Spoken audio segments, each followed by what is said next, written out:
Salut les Vatosokos, j'espère que tout le monde va bien. On se retrouve pour une nouvelle petite vidéo. Eh oui, un sujet que je voulais aborder. Le fair play financier, c'est fini. Ouais, l'UEFA a décidé que le fair play financier c'était terminé. Et par contre, ils vont mettre un autre système. Alors, je ne pourrais pas encore vous dire ce que c'est l'autre système parce que ça n'a pas encore été dévoilé.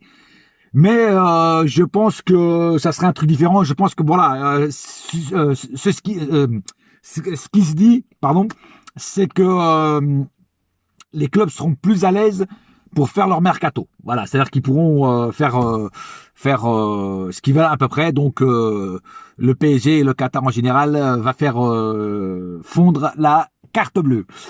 En tout cas, on espère. Et cette fois-ci, on va essayer de ramener du lourd, pas forcément des stars, mais des joueurs qui ont envie sur le terrain et qui montrent un beau visage, une grinta qu'on a besoin au Paris Saint-Germain. Voilà. Donc, le fair play financier, c'est terminé et heureusement parce que franchement c'était chiant. C'est-à-dire que les clubs qui avaient de l'argent ne pouvaient pas dépenser. Enfin voilà quoi, c'était un peu le bordel. N'oublions pas que ça a été installé par Michel Platini, hein, un mec qui personnellement moi je n'apprécie pas trop. C'était un bon joueur, mais comme dirigeant de l'UEFA, je n'ai pas apprécié vraiment ce qu'il a fait. Et en plus, voilà, corruption, tout ça, voilà. Donc c'est pour ça qu'il a été éjecté de l'UEFA. Donc et c'est lui donc qui a inventé le fair play financier. Donc bon débarras de lui et bon débarras aussi du fair play financier. Le football ne pourra que mieux se porter sans ces deux choses, ou plutôt sans cet individu et cette chose qui est le fair play financier.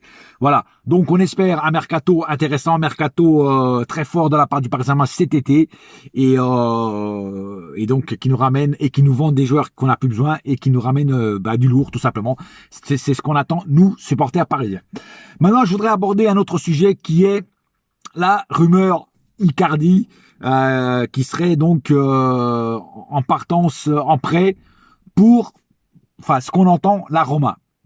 Alors, la Roma, c'est pas un grand club, c'est pas non plus un petit club. Alors déjà, est-ce que, si c'est vrai, est-ce que Icardi sera prêt à être prêté avec option d'achat pour la Roma? J'en suis pas si sûr que ça, parce que en général, les joueurs, quand ils sont au Paris Saint-Germain, ils se sentent tellement bien au Paris Saint-Germain avec leur salaire de fou, hein, et leur vie jet set, qu'ils n'ont pas trop envie de partir. Hein. Voilà. Donc,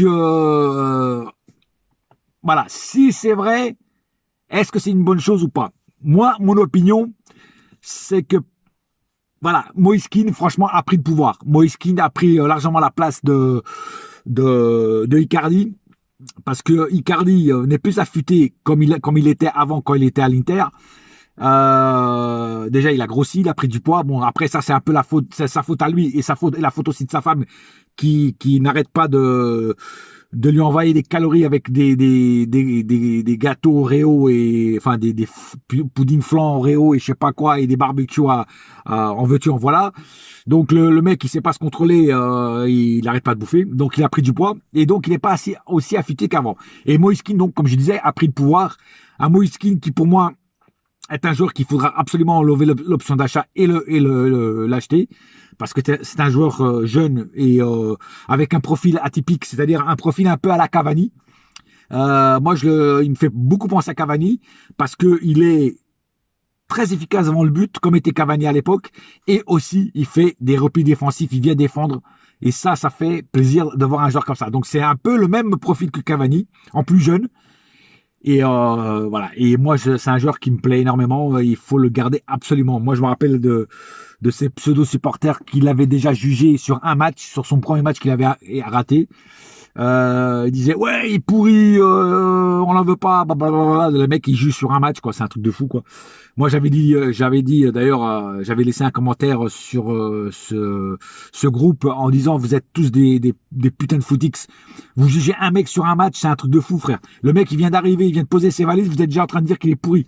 Donc voilà. Et moi, je vais attendre pour voir. Moi, je pense que ce gamin va apporter beaucoup de choses. Et encore une fois, je me suis pas trompé.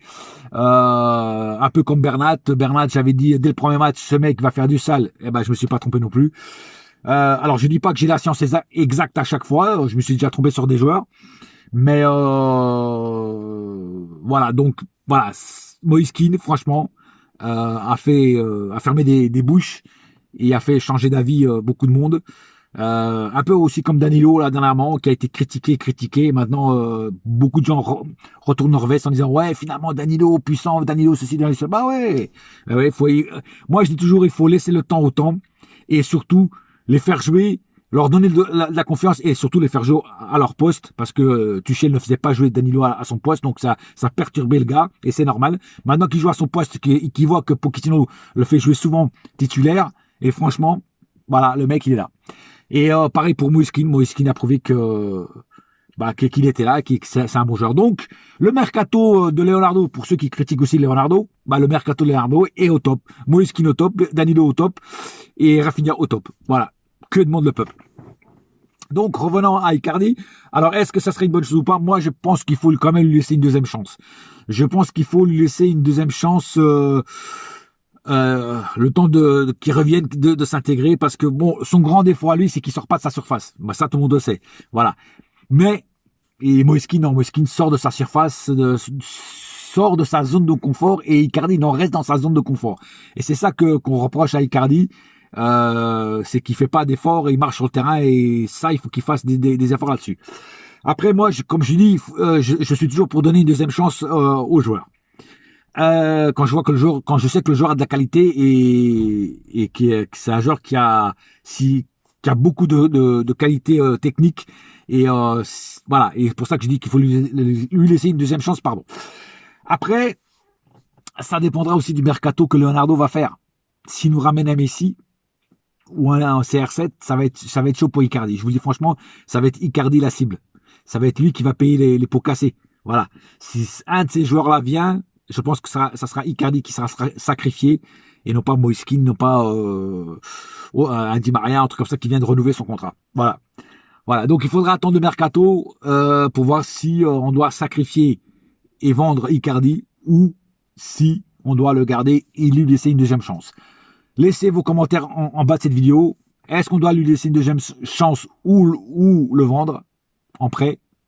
Voilà, avec option d'achat.